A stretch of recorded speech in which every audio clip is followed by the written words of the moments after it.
Alright, Samsung Galaxy S25 Ultra, the upgrade everyone's been waiting for. Trade in your S24 Ultra to enjoy a slightly bigger screen you barely notice, rounded corners, a groundbreaking 50-megapixel ultra-wide camera because the extra detail on the edge of your photos will change your life, and the fancy new features? Don't rush, they'll be coming to the S24 Ultra soon. But hey, at least you get the privilege of losing Bluetooth in the S Pen. What a deal, man! Jokes aside, let's keep it real. The update appears to be relatively minor, and if visually the smartphone itself has sort of slightly changed, but the software upgrade is clearly one of the biggest change here in recent years. And of course, as expected, significant attention has been given to AI capabilities, no surprise. So that's why, without further ado, briefly about the physical change in the device, hardware, cameras, etc., and then the software improvements.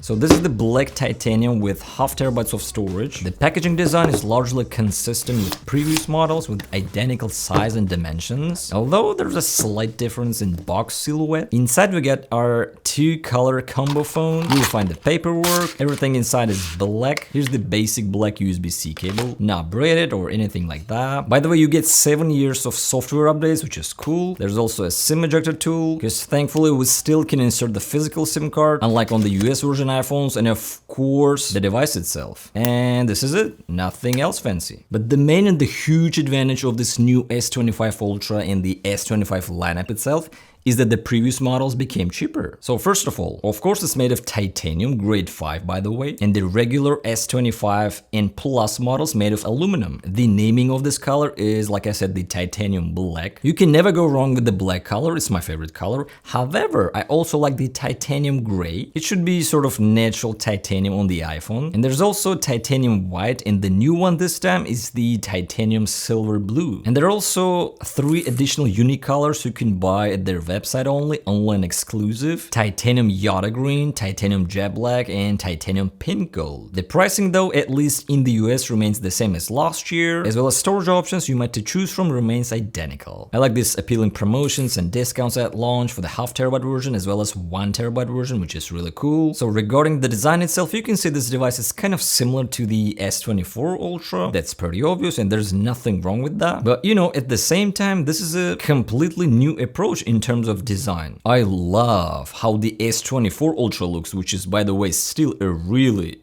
great device. And I also like what they did with the S25 Ultra. And I can confidently say, as an iPhone and a Pixel user, this new Ultra feels very premium and unusual in the hands. First of all, it has become thinner by 0.4mm and noticeably lighter, a whole 14 grams. That's a quite difference in the smartphone world. And if we take a closer look at the S24 Ultra from last year, this is like the true Samsung design code that we've gotten used to over the years. It retains the flat display, but the new design, particularly the corners, the edges, and the frame, is just significantly different. It now features a flat profile along its sides, distinguishing it from the previous Ultra, which traditionally had more rounded edges. The S24 Ultra, while flatter than earlier versions, still maintains some curvature. The S25 Ultra, in contrast, presents a completely flat design, by the way, very similar to the aesthetic in the standard S25 models. So I appreciate the fresh look and feel of this new approach, which, you know, aligns with the trend flat-edged phones in recent years. However, I do feel that it has sacrificed the iconic rounded shape that has defined the Ultra series. It feels somewhat odd that they decided to get rid of it, making the device appear more like towards a standard of today. It also kind of resembles the design language of the iPhone, but still, it does appear great. Another interesting point I paid attention to is the device now is a little more comfortable to hold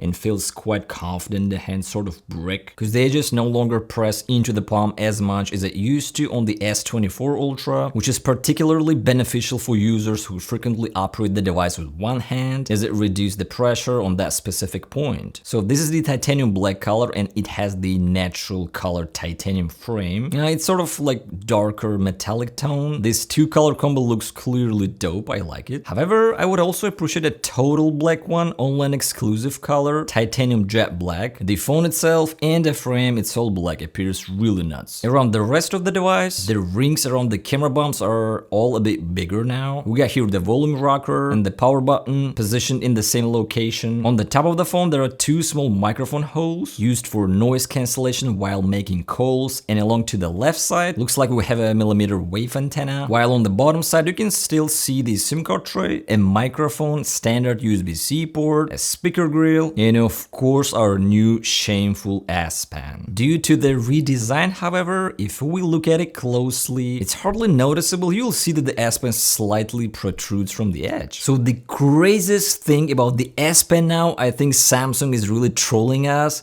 I mean, why did they remove the capture button feature on the S Pen? So my take is they're probably gonna remove it completely on the next gen in order to put a bigger battery. Who knows? So in a nutshell, the S Pen no longer contains a battery or Bluetooth module, essentially transforming it into just a simple stylus that can be used for just writing. And yeah, writing down is now the only function. While the button still exists here, it no longer triggers the camera to take pictures, it doesn't initiate burst shots, it doesn't switch modes with a press and hold or gesture like the previous gen could do. So it turns out the button no longer performs any additional functions, which totally makes sense because there's no Bluetooth and no battery. The only feature it retains is activating the eraser in a graphic editor. So now these are two entirely different S Pens. However, the S Pen from the S24 Ultra can still be paired with the S25 Ultra. Despite the fact it doesn't fit perfectly, it is still technically possible to connect it. But still, it won't function exactly as it did on the S24 Ultra. All this S Pen change may not be crucial for the average user, but the removal is somewhat surprising because there's definitely some users may find it quite convenient. So, the display. As a result of this new design, the S25 Ultra also features a slightly different screen compared to its predecessor. The display now has a more rounded corners across all edges. The bezels have been reduced by about 15%, so there we go, a bit more screen space. I suppose that qualifies as a design update.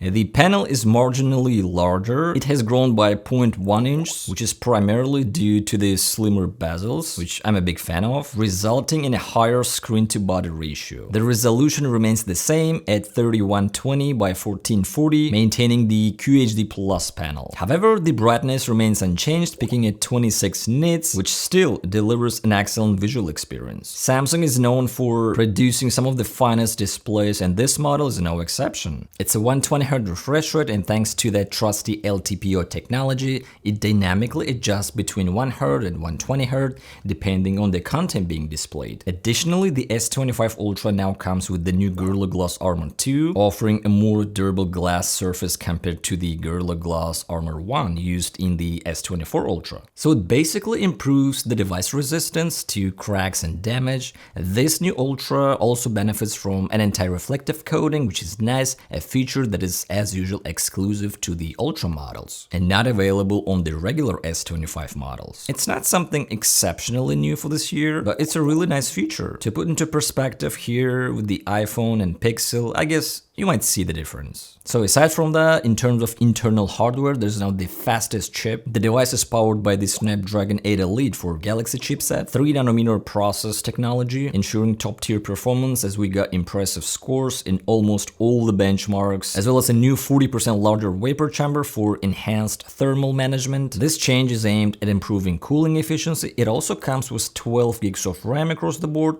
Do I have to tell how fast the device works? Everything here works really fast and no lag, smooth and butter, loads instantly. And talking about games, it's a bit uncomfortable, and frankly, I didn't even know what game to install to not get the maximum available graphics. Here's the PUBG Mobile. I set the performance here. In the settings, graphics is ultra, HDR, frame rate ultra, and yeah, works incredibly well, stable, no slowdowns, just, you know, flies, no problems. Snapdragon 8 Elite chipset is doing its job, and the smartphone didn't hit up. The camera system though remains basically unchanged. The only upgrade is to the ultra-wide sensor, which now boasts a 50 megapixel resolution, and it's also responsible for macro shots, which yeah, have become much more detailed. I mean, of course, the resolution has jumped from 12 to 50 megapixels. The rear setup includes a 200 megapixel main sensor, two telephoto lenses, 10 megapixels for 3x and 50 megapixels for 5x, and still 12 megapixel front-facing shooter. And I consider a huge addition this this year, it gains the ability to shoot in log video format, like on the iPhones. This log format captures footage with a flat color profile, preserving a higher dynamic range and more detail, which is ideal for post-production color grading. So all three phones, S25, S25 Plus, and the Ultra can shoot in log. You can access that through the advanced video options. I see a lot of people nowadays just use their smartphone as one main device, so it's of course quite nice and welcome feature, especially for users who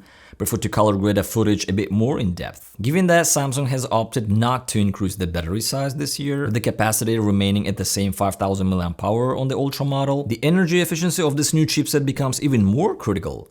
I find it somewhat surprising that the battery size hasn't been upgraded, especially since some competing brands with similar dimensions with batteries that are 6000 mAh or larger. Other than that, same 45-watt fast charging wired connection and 15-watt wireless charging through fast wireless charging 2.0. These charging speeds are consistent with previous models, so it's exactly the same. So of course, it's 2025. You gotta have some kind of AI elements to your new product.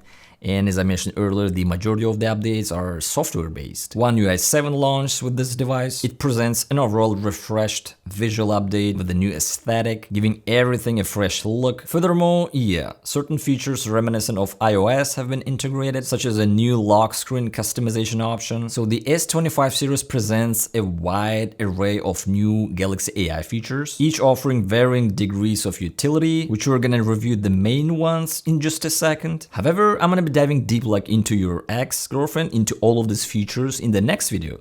So stay tuned for that. Last year, remember the S24 series introduced, a bunch of stuff such as Circle T Search and all of those, but none of them didn't leave a lasting impression. In contrast though, this time the most notable and impressive thing with the S25 family is the new assistant. It's essentially multi-step Gemini/Samsung integration, activated by holding the power button. Here we might see Ask Gemini in an interface. It's not entirely clean Gemini, rather it's sort of a hybrid of Google Gemini and Bixby. To put it simply, it's similar to how Siri utilizes ChatGPT for more complex queries and tasks.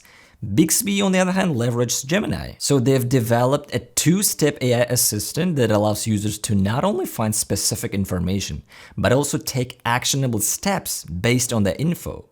It's pretty cool. For instance, recommend a great photo spot to shoot the San Francisco skyline with the Golden Gate Bridge and schedule a photo shoot there during sunset if tomorrow is a sunny day.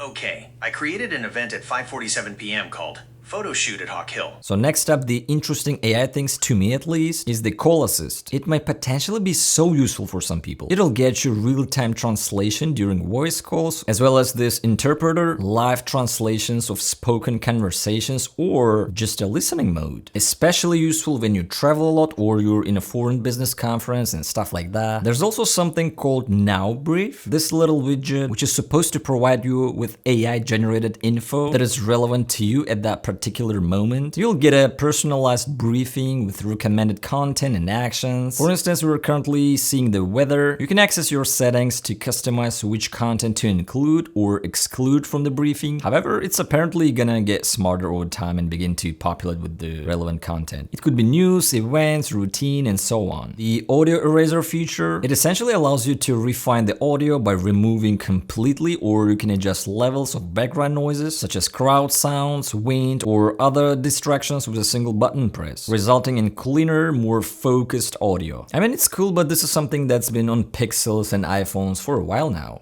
So there it is. That's a brief look at the new S25 Ultra. At the end of the day, looks like Samsung has become the Apple of the Android jungle. Not much innovation, just sticking with small boarding upgrades. Yep, the new chip. But no brighter display, no increase in battery, no ultra-fast charging, no IP69, same cameras as last year except that wide angle, removal of Bluetooth connectivity from the S Pen is quite disappointing. It was a very convenient feature, a real below the belt. There are minimal changes to the phone. All of those new AI features are reasonably functionable, some of them clever, others operate offline without an internet connection. It's apparently challenging to use it as a reason to upgrade to this device, because all that AI stuff and the new One UI are gonna come to the older phone soon. S24 Ultra is a great piece. I'm personally more towards its design, true iconic design code. The sharp edges give it an elite and premium look, setting it apart from Chinese devices. After all, a flagship should distinguish itself from the regular models, because the S25 lineup look identical to each other. Is there any wise point to upgrade? I wouldn't do that. And I think S24 Ultra will definitely remain as a solid smartphone for another year. However, those who haven't used Samsung before, they can jump straight into the newest model instead of looking which one is better. That's probably the target strategy. And there's a feeling that we've reached a point where releasing new smartphones annually doesn't make sense. Or maybe you've got to give this new Ultra a time, because whenever a new phone is launched, it initially receives criticism, but after some time, eventually it turns out to be the best. But anyway, the only thing is still missing here, at least to me. The only thing I wish they could have added is the magnets inside. It would be so freaking convenient being able to snap it wherever you want without any magnetic case on. Because I never use cases and protectors and stuff like that, so that's why an iPhone still has some tiny advantages. That's pretty much the S25 Ultra. Still a great device, still offers a premium feel with incremental updates and AI improvements that may appeal to those who prioritize advanced features and refined design. So that being said, let me know in the comment section down below what you think of this S25 Ultra, and yeah, thanks for watching. See you guys in the next one.